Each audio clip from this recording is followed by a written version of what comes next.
Welcome to the CEC Report. It's the 16th of October. I'm Robert Barwick and I'm joined today by the CEC's Victorian State Chairman, Jeremy Beck. Welcome, Jeremy. Thanks, Robbie. In this week's CEC Report, MH17 report fuels propaganda war for new Gulf of Tonkin incident. And Malcolm Turnbull, Goldman Sachs hitman. So first, MH17 report fuels propaganda war for Gulf of Tonkin incident. Jeremy, this is the big, development this week, especially for Australia. We've been waiting on this ever since the downing of MH17. So the report has come out by the Dutch Safety Board. The important thing to state about it at the outset, it does not say what the Murdoch media headlines say it says. Mm-hmm. That's for one, right? Which is the Murdoch media headline is Putin killed our families, Russia did it, Putin did it, Russia did it. It doesn't say that, and the reason it doesn't say that is because it can't say that. Well, right? Remember in wartime, what's the first truth? What's the first casualty? It's the truth. The truth. Yeah. And of course, and that people have to remember that this was not something that just happened as the plane was going on its merry old way. There's a real conflict going on, and there's a specific conflict in eastern Ukraine, but there's a global showdown between the Anglo-Americans on the one side and Russia and China on the other side. That's the context for this. So, I'll have a bit more to say about that in a minute. Here's what the report did say, though. It did say that given what was going on the ground, Ukraine should have closed that air corridor. And it's actually quite critical of Ukraine for not closing that air corridor. It did report that there were 160 flights in that corridor on that day. That's how busy the corridor was. Now, what's interesting about that fact, though, is most of those flights were Russian. Mm-hmm. And that puts a different, when you understand that, then you think, well, what actually might have been going on? The report did assert and effectively claim to prove, and I think no one's disputing this now, that it was a Buk missile that did the damage that brought down the plane. So, and that's become accepted.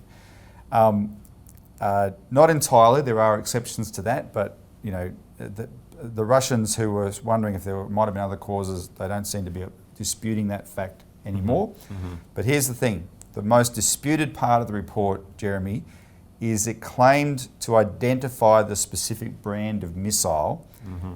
Now, that's what the Russians are disputing, and specifically the Russian manufacturer of Buk missiles is disputing that. What are they saying? Well, the manufacturer Al-Mazantei, they say that this particular kind of Buk missile that they did a study on, it could not have caused the damage in MH17. It was an old style missile. And they did some kind of replicated an actual explosion of a missile beside a plane fuselage. They actually exploded right next to an old out-of-service plane, similar to the MH17 plane, a missile, and analysed all the projectile damage. Right. And they held a press conference fairly recently. Well, it was the day. They held it the same day as the Dutch Safety Board, but a few hours before the Dutch Safety Board. And this press conference, it went on for more than 2 hours. You can watch it on the internet. It's on Sputnik News. But it goes through every single minor detail, all the way through the actual path of the projectiles. And the boss of Al-Mazantei, he said, look, we know our geometry. We know this could not have happened, the shape of the damage. So they know their products and they know the geometry. Now, of course, the reason that's key is because the particular brand that the Dutch Safety Board claims is of the latest version of the Buk missile, but the manufacturer is saying no, it's the older version, and that older version is in the possession of the Ukrainian military. Mm-hmm. We're talking about the Buk 9M38, which is the older version, versus the 9M38M1. There's a big difference between the two. The older version is no longer used in Russia's military. The Ukrainians would have them. And they do have them. And then you've got to look at the motive, as you said before. There's a lot of Russian aeroplanes flying over. Yep. Who's to say it wasn't the Ukrainians that did it? Now, there's a couple of, let's look at that a little bit. First of all, there's some things worth pointing out about the two press conferences on the same day. The manufacturers one was long and open to media questions. The media got to ask what they liked. For some reason, the Dutch Safety Board gave this press conference. It was televised worldwide. I watched it live. It wasn't open to any questions, right? The other interesting thing about the Dutch Safety Board, Jeremy, is the chairman of it who gave the press conference, and I'll see if I can pronounce his name correctly, apologise if I can't, Chibi Joustra, is actually the former head of the Dutch Security Services, which is their spy agency, right? As such, he's very much part of the NATO apparatus. And NATO, which is the military alliance that governs Europe and the United States, is of course what Russia says is its biggest threat. Right, the real showdown in Europe, especially over Ukraine, is between NATO and Russia. That's a key thing here, and that's important to point out. That doesn't necessarily mean that the chairman is a liar or anything like that. It's just that they will say, "Oh, the manufacturers who are making these claims, they represent the Russian government." Well, yeah, but then you guys represent NATO. Yeah. Right. That's so those kind of things don't gel. And the big thing is that Russian government. And not just the Russian government, that the missile producer, they were both ignored by the Dutch board, the safety board, and they invited them to come to Russia. Look, we've got some evidence here, come and see it, and the Dutch safety board didn't want to know about it. The 5 nations, by the way, that are involved in the investigation include Ukraine. It's the Netherlands, Belgium, Australia, Malaysia, and Ukraine. Now, there weren't any Ukrainian victims on board. Ukraine is where it landed.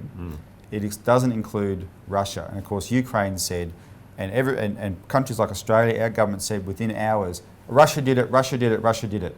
So, of course, what the fact that this safety board report can't come out saying Russia did it is because they don't have the evidence to say it. But in terms of the propaganda war, it's just been seized on to repeat what they were repeating within hours of it happening. Russia did it, Russia did it, Russia did it. And that's why, Jeremy, we've compared it to the Gulf of Tonkin. Because, of course, the Gulf of Tonkin, and there's many other comparisons you could make. The Lusitania is another one. The Lusitania was the ship that got bombed that became the excuse for America into World War I.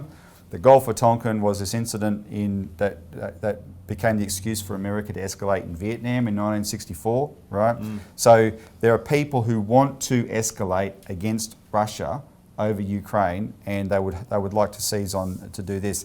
And this is where Australia comes in, because unfortunately from the get-go, our government has led the charge on this, and even though we've got a new Prime Minister now, he's just picked up where Tony Abbott left off. So I'll read what he said. Before I do that, I want to make a contrast. Compare the MH17 incident, which was terrible, but compare it to the Doctors Without Borders hospital in Afghanistan. Now, at worst, Jeremy, if what the people accusing Russia of us are right, at worst, it was a terrible mistake made by Russian-backed, by the resistance fighters in eastern Ukraine who are pro-Russian. At worst, it was a terrible mistake. The Afghan hospital is a totally different story, right? This is the US with all its military might and all its precision bombing the, suitcase out of this hospital for an hour and 10 minutes after they were informed it was a hospital. They know the coordinates right down to the very few 10 metres or something. Exactly. And they were having phone calls saying, stop bombing, we're being bombed. And they kept the bombing going. Killed 22 people, including 10 Doctors Without Borders staff. Doctors Without Borders, these are people who give up their lives to go and put them at risk to help people. The intensive care patients burned to death in their beds. Anyway, there's no excuse. Obama's come out and apologised, and Ashton Carter, his defence secretary, say we own up to our mistakes. But it's still not determined that it was a mistake. That's the bottom line. But my point is, where's the outrage from the Australian government? Because we haven't heard any at all. What we have heard is everything about MH17, and the very latest is listen to their language on Tuesday before question time from, I'll read Malcolm Turnbull first. And this is how they're just using it for geopolitical reasons on behalf of the United States. Quote, "The destruction of MH17 and the murder of its passengers and crew was a shocking, shameful and cowardly crime. It was set against and part of the continuing geopolitical aftershocks of the collapse of the Soviet Union more than 25 years ago. And that's Turnbull actually saying, yeah, that this is really not about Ukraine. This is about the bigger picture where we're trying to force Russia and China to back down, but they never want to use that kind of language. Those who committed this crime must answer for it. Led by our Foreign Minister, Australia sponsored UN Security Council Resolution 2166 on 21 July 2014. It requires all nations to cooperate to identify those who sent MH17 to its destruction and hold them accountable.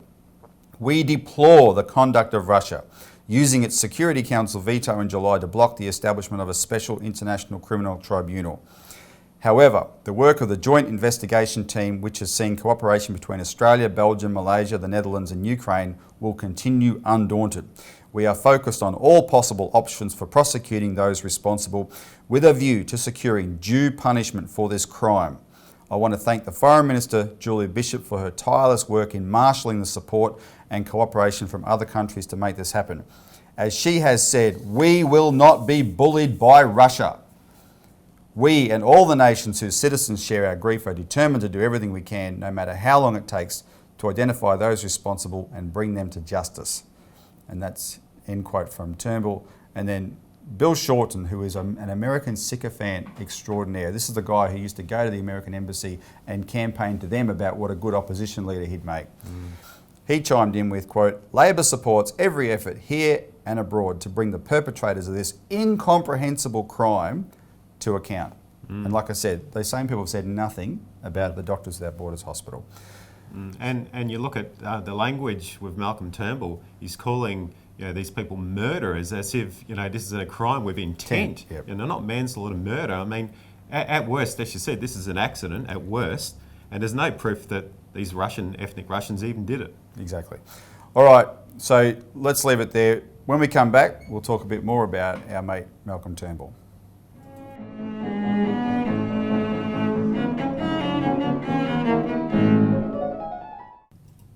Welcome back to the CEC Report. Malcolm Turnbull, Goldman Sachs hitman. And Jeremy, we're going to talk about Malcolm Turnbull's CV, but we're also going to talk about the Murray-Darling Basin as a case study because what's going on up there at the moment is quite terrible. So our new Prime Minister is a classic Goldman Sachs, and we use the term hitman. Goldman Sachs doesn't use that term. They like the terms like alumni or alumnus. And why we say classic is because Goldman Sachs, probably more than, I don't know an equivalent, has a reputation around the world of taking people into their business as partners and making them filthy rich. Really seriously rich. And then say, okay, that's enough. Go out in the world, my lad, but go into public, they call it public service, right? It's oh so egalitarian. And what do they mean by that? Go into government and into politics and do things that, in effect, when you measure it, advance the cause of the Wall Street, City of London financial interests, right? That's what these people do all around the world. Now, this has been compared to a vampire squid, right? Matt Taibbi, it was very memorable in 2009. He said, Goldman Sachs is like a vampire squid with its tentacles wrapped around the face of humanity, relentlessly jamming its blood funnel into anything that smells like money, right? And that's his thing. But if you can look on the internet and you can see lists of Goldman Sachs people that are at some of the highest levels of government. And just give us some examples. I guess you could say, where are they not in government? Because they're in so many places. At the very highest level at the US Secretary Treasury, you had Henry Paulson, who was charge of the bailout in 2008. Well, he was CEO of Goldman Sachs prior to his appointment to the Treasury Secretary. And just one example there. So he organised this bailout for AIG, which they said was going to bring down the system, and it's something like $10 billion of that AIG injection went straight through to Goldman Sachs. Right? There's things like that. And you look at other Treasury secretaries before him, Robert Rubin. He devised the whole scheme which deregulated the whole financial system, so that when he became the chief of Citi, the bank, the big Citi bank, he personally profited to a tune of some enormous amount of money, $126 million he personally got from being the boss of the City Group. And that came about because of the repeal of Glass-Steagall, which happened under Robert Rubin's watch. And just one other guy worth mentioning is Mario Draghi. Well, he's the head of the whole monetary policy at the European Central Bank, and they've been injecting money through quantitative easing through the whole system at the same time as ramming through austerity and destroying the lives of people in Europe. Yep. So it's all about controlling the government for the benefit of the top 1% and then screwing everyone else. And see, this what we're talking about now is what Labor didn't say in Parliament this week. Labor went after Malcolm Turnbull over his parking his money in the Cayman Islands, which is a tax haven, right? But they just focused on that little detail rather than the broader picture that Turnbull personifies something that is an assault on our nation states and the way governments are allowed to function, because these corporations are more powerful than governments. But Labor didn't want to go after that because Labor's unfortunately sold out to the same agenda. So we'll go through the real history and connections. Let's just go through Malcolm Turnbull's CV briefly. It's not rags to riches. That's one thing people have to understand. This guy, whatever, he was smart and whatever, but he had the benefit of sponsorship from very early on by a very powerful man. Kerry Packer, that's where Malcolm Turnbull, his career was launched. He was Kerry Packer's lawyer. And at the time, there was a Costigan Commission. It was a Royal Commission, and it was investigating Kerry Packer for some very serious crimes, including murder and money laundering and drug running and pornography and all sorts of crimes that Packer was under investigation. Malcolm Turnbull was defending him. Yep. At the time, the whole thing was shut down and Packer got off scot-free. Yeah, the commission didn't run its course. It got shut down by Bob Hawke, who said, Kerry Packer's a great Australian. I think that there's something like 6 volumes of that Royal Commission still sealed to this day. But he was able to use that to his contacts with Packer to start an investment bank or a merchant bank. And then in 1997, he really hit the big time when he was able to sell that merchant bank to Goldman Sachs and become a partner. And then Turnbull, he went into the Goldman Sachs, but he also was the chairman of the Aussie Mail. And this was one of these tech stock bubbles. Now, at the time, Goldman Sachs was pushing up all these bubbles. Goldman Sachs has had an enormous history in building bubbles, profiting from these bubbles, and then watching everyone else collapse while they take the riches. And they definitely had a big hand in the dot-com bubble of the late 90s. Oh, yeah. And so you can see Turnbull's own role in benefiting from that while he was chairman of Goldman Sachs. Well, he made close to $60 million. Malcolm Turnbull, close to $60 million personally out of this bubble, which he invested only a few $100,000 in. And it wasn't Turnbull's great work in creating new wealth. It was purely speculative. No, exactly. All right, let's take a break. When we come back, we'll talk about one other aspect of this bubble stuff and then the Murray-Darling.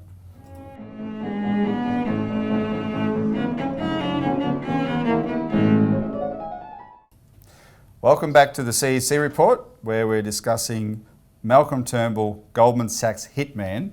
And Jeremy, before the break, we started going through his CV. And how he personally benefited from the dot-com bubble. That's where a lot of his wealth came from. That Goldman Sachs was blowing those bubbles, right?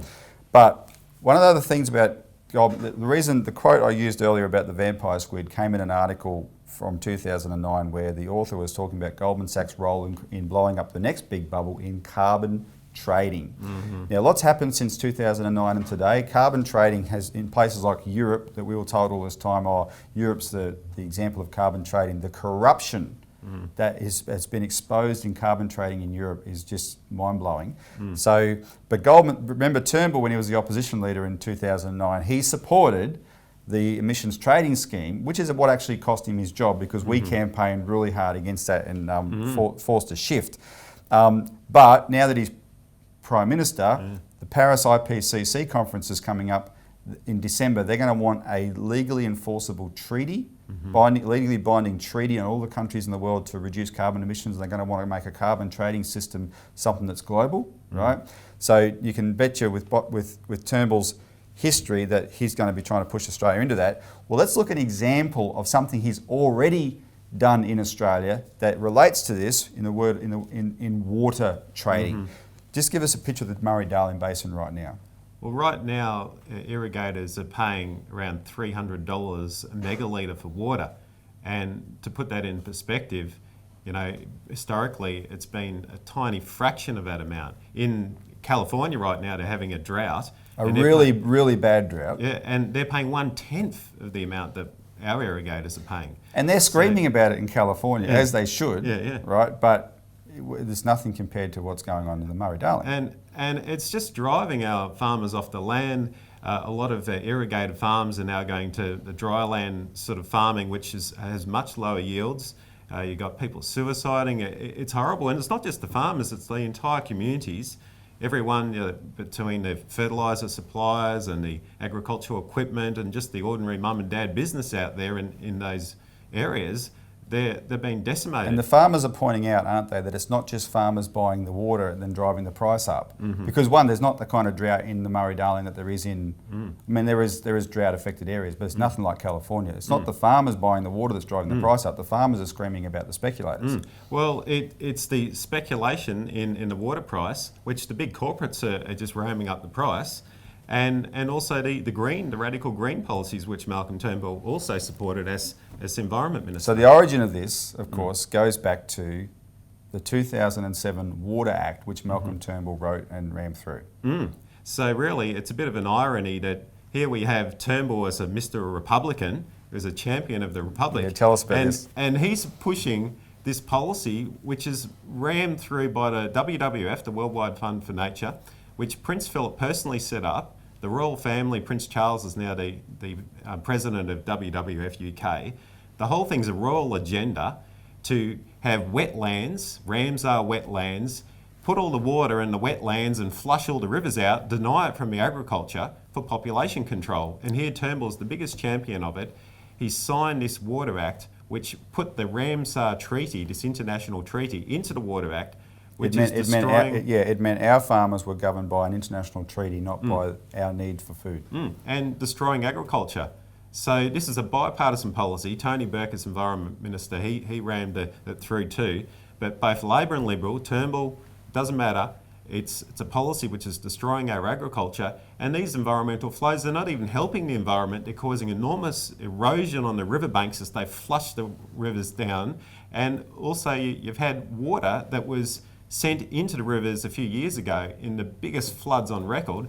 Under these contracts of environmental flows, they were pushing more water down the water into already flooded rivers. But one side effect of that, Jeremy, is it does keep water artificially scarce, and of course that makes it a bonanza for water trading and water speculators. Oh, yeah. And it's worth mentioning that at the very time Malcolm Turnbull was the water minister and wrote the 2007 Water Act, Goldman Sachs, and not just Goldman Sachs, but it took the lead among these a swarm of predatory investment banks around the world started announcing we're moving into water, right? Well, they're not moving into water for the common good of us. They're moving into water to make squillions out of it, right? Oh, yeah. But it's got to be scarce to be able to make that kind of money.